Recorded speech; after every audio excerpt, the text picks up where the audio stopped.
नमस्कार, मैं हूं नीलू। लेबनान में बीते 2 दिनों में दो बड़ी खबरें आई। मंगलवार को पेजर में धमाका हुआ, तो बुधवार को वॉकी टॉकी, रेडियो, तमाम जगह पर धमाके देखने को मिले और इसमें बहुत सारे लोगों की जान भी चली गई। अब इन धमाकों के बाद जबरदस्त तरीके से सनसनी फैली हुई है, लेकिन इस बीच एक बड़ा बयान आ गया है पुतिन का। जी हां, पुतिन ने जिस तरह के धमाके हुए हैं उसको लेकर बहुत सारी आशंकाएं जताई हैं और अपने तरफ से कुछ बयान भी दिया है, और ये बयान काफी हद तक महत्वपूर्ण है और सुनने वाला है। क्या कुछ कहा है पुतिन, बातचीत करने के लिए मयंक मेरे साथ जुड़े हुए हैं।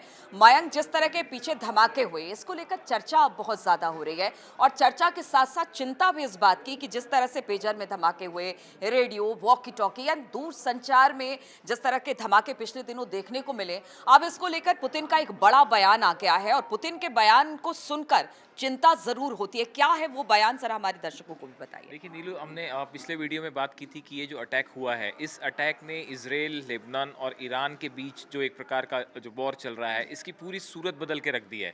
और इसी बीच जो है इस पूरे मामले को लेकर जो पुतिन का बयान आया है वो बहुत ही गंभीर बयान है। उन्होंने कहा है कि पूरा पश्चिम एशिया बारूद के ढेर पर बैठा हुआ है।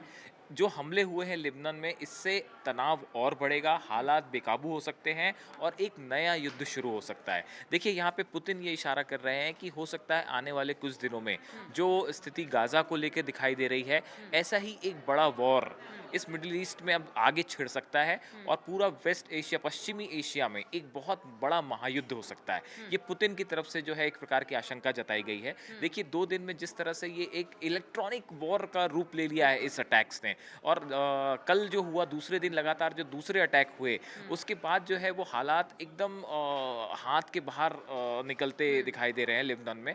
और देखिए जो एक कोशिश की जा रही थी अमेरिका की तरफ से कि किसी तरह से जो है लेबनान के साथ जो वॉर है वो बड़ा लेकिन स्केल पे ना जाए। अब तो मयंक ऐसा कुछ भी दिखाई नहीं दे रहा है, क्योंकि अगर पुतिन अगर इस बात को कह रहे हैं कि ईरान भी तैयार बैठा हुआ है, लेबनान में जिस तरह के हमले हुए हैं, अब जो पूरा इलाका है, चाहे वो गाजा का इलाका हो, लेबनान हो, या फिर ईरान की तरफ से या इजराइल हो, यहाँ पर युद्ध की स्थिति बनती तो तनातनी की स्थिति तो बनती है। तो पुतिन का ये जो पूरा एक तरह से कह लीजिए जो बयान है, वो क्योंकि वो खुद एक युद्ध झेल रहे हैं, अपने देश में भी एक बड़ा युद्ध झेल रहे हैं, और वो समझ रहे हैं कि अगर इस तरह के हमले होते हैं तो फिर स्थिति और यहाँ से बिगड़ जाएगी। देखिए रूस के प्रवक्ता हैं दिमित्री पेस्कोव, अगर आप इनका भी बयान देखें, ये कह रहे हैं कि जो हुआ वो तनाव को और बढ़ा सकता है, पूरा इलाका विस्फोटक स्थिति में है।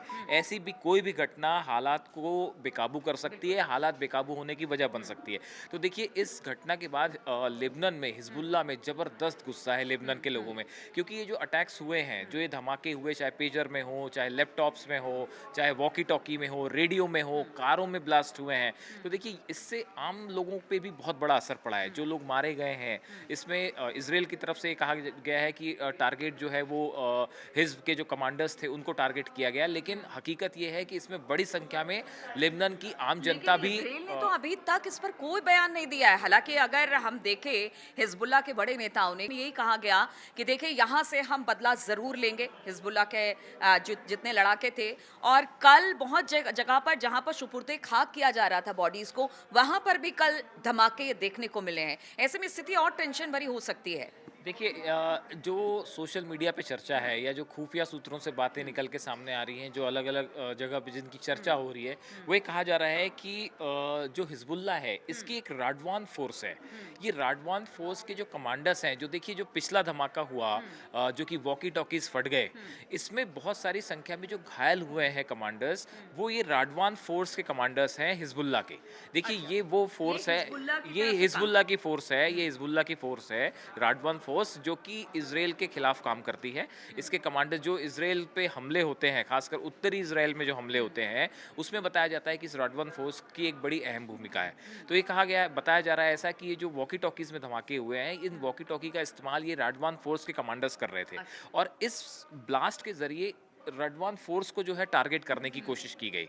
तो ये एक बड़ी बात निकल के सामने आई है। देखिए अब भले इजराइल इस बारे में खुल के कुछ ना कह रहा हो, लेकिन एक जिस तरह की सोशल मीडिया पे चर्चा है, वो ये माना जा रहा है कि ये हमला जो है इजराइल की तरफ से हुआ है। और यहाँ पे एक और बात की चर्चा जो बहुत ज़्यादा हो रही है, वो है इजराइल की खुफिया साइबर जो उसकी यूनिट है, वो कहलाई जाती है यूनिट 8200। ये कहा जा रहा है, जैसे पहले हिजबुल्ला की तरफ से कहा गया कि इस हमले के पीछे मोसाद है, लेकिन अब ये बात निकल के सामने आ रही है कि इस हमले के पीछे इजराइल की जो यूनिट है, यूनिट 8200 इसको कहा जाता है, ये एक साइबर एक्सपर्ट्स की यूनिट है, उसने इस पूरे हमले को अंजाम दिया है। मतलब इसकी प्लानिंग और इसका एग्जीक्यूशन उसी के द्वारा किया गया। देखिए, इस वक्त चिंता का विषय ये भी है मयंक कि जिस तरह के धमाके हुए हैं, मतलब आप एक्सप्लोसिव लगाते हो, आपके जो भी पेजर हैं या फिर वॉकी टॉकी, इसमें धमाके हो रहे हैं। अब ये भी चर्चा का विषय है कि यहाँ से एक इलेक्ट्रॉनिक वॉर शुरू हो गया है। ये आगे आने वाले दिनों में बाकी देशों के लिए या पूरे कहते हैं विश्व के लिए बहुत खतरा है। इस पर भी एक बड़ा मंथन चिंतन शुरू हो गया है। चाहे इजराइल ही क्यों ना अंजाम दिया हो, लेकिन यहाँ से उसने एक रास्ता खोल दिया है।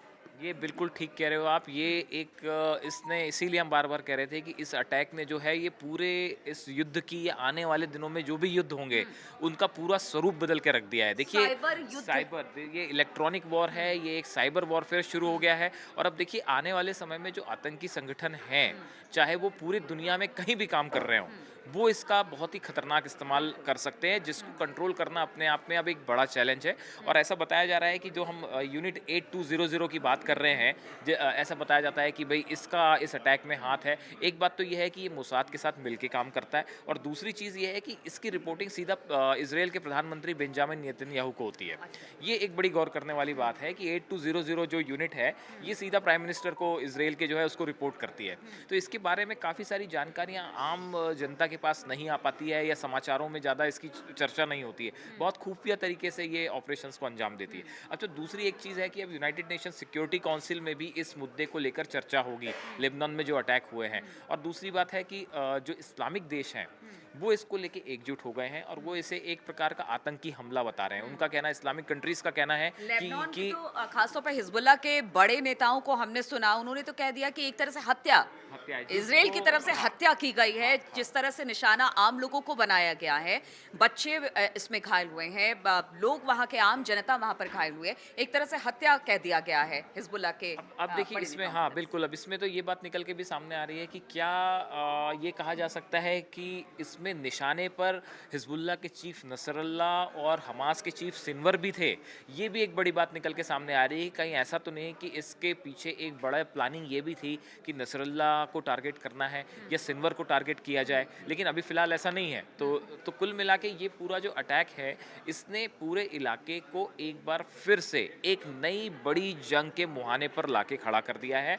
अब देखिए, इसमें यूनाइटेड नेशन सिक्योरिटी काउंसिल पर इसमें चर्चा होगी, लेकिन नीलू एक बात और है, इस पूरे जिस तरह से ये हमले किए गए, इस हमले के बाद इस्लामिक कंट्रीज़ की तरफ से जो रिएक्शन आ रहा है, या पूरी दुनिया में जिस तरह से रिएक्शन है, तो ये उसको इस तरह से ले रहे हैं कि एक प्रकार का आतंकी हमला था, इसको एक आतंकी हमला करार देने की कोशिश है।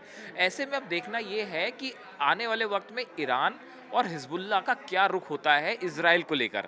देखिए, दो बातें, एक तो यूनाइटेड नेशन सिक्योरिटी काउंसिल में इसको लेकर चर्चा होने वाली है, तो यहाँ पे अगर हिजबुल्लाह की तरफ से, लेबनान की तरफ से या ईरान की तरफ से थोड़ा सा शांति बरती जाए और इसको एक इंटरनेशनल मुद्दा बनाने की कोशिश की जाए, तो हो सकता है कि उसको एक इंटरनेशनल रिकॉग्निशन मिल सकती है। बहुत सारे मुद्दे यूएन तक पहुंचते हैं, लेकिन उसका कोई अंजाम नहीं होता है। तो क्या इसको लेके, चाहे वो हिजबुल्लाह हो या हमास हो, क्या विश्वास जता सकता है यूएन? देखिए यही शायद वजह है कि अभी आप देखिए कि एकदम से हिजबुल्लाह की तरफ से कोई पलटवार नहीं हुआ है। हमने पहले पीछे देखा कि जब भी इजराइल की तरफ से कोई हमला होता है, जब भी एयर स्ट्राइक हुई लेबनान में, उसके अगले दिन हमने देखा कि जो है वो रॉकेट्स की बरसात कर दी हिजबुल्लाह ने। लेकिन इस बार जो है वो ऐसा कुछ नहीं होता दिख रहा है फिलहाल।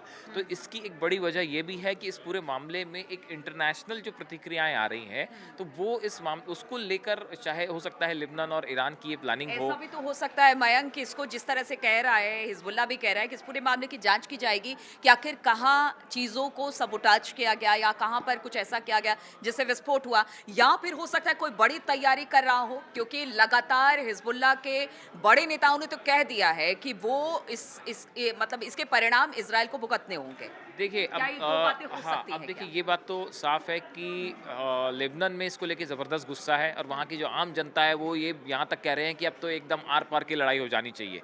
अब अमेरिका की तरफ से बार बार ये अपील की जा रही है लेबनान से भी और ईरान से भी कि इस पूरे मामले में आपको थोड़ा सा धैर्य बरतने की ज़रूरत है, शांति के साथ आगे बढ़ना है ताकि एक जो नया तनाव बन गया है वो किसी युद्ध की तरफ ना जाए। अमेरिका का बड़ा कंसर्न, अमेरिका ये कोशिश कर रहा है कि ये किसी युद्ध की तरफ हालात ना बन जाएं, लेकिन दूसरी तरफ जो नेतन्याहू है या इजराइल है वो लगातार इसको लेके बड़ा एग्रेसिव है और हिजबुल्ला पे उनके लगातार हमले जारी हैं। ऐसे में देखिए अब आने वाले 2 दिन बहुत ज़्यादा क्रूशियल है। यूनाइटेड नेशन सिक्योरिटी काउंसिल का क्या रुख होता है इस पूरे मामले को लेकर, उसके बाद शायद ये तय होगा कि क्या ये पूरा मामला यहाँ से किसी बड़े महायुद्ध की तरफ आगे बढ़ता है जैसा कि पुतिन अंदेशा जता रहे हैं, और अगर ऐसा होता है तो यहाँ से ये पूरे इलाके के लिए एक बहुत बड़ा युद्ध की शुरुआत है फिर तो। बिल्कुल, इस पूरे इलाके के लिए ही नहीं बल्कि अगर मिडिल ईस्ट की बात की जाए तो सिर्फ उस इलाके के लिए नहीं बल्कि इसका इम्पैक्ट ग्लोबली देखने को मिलेगा।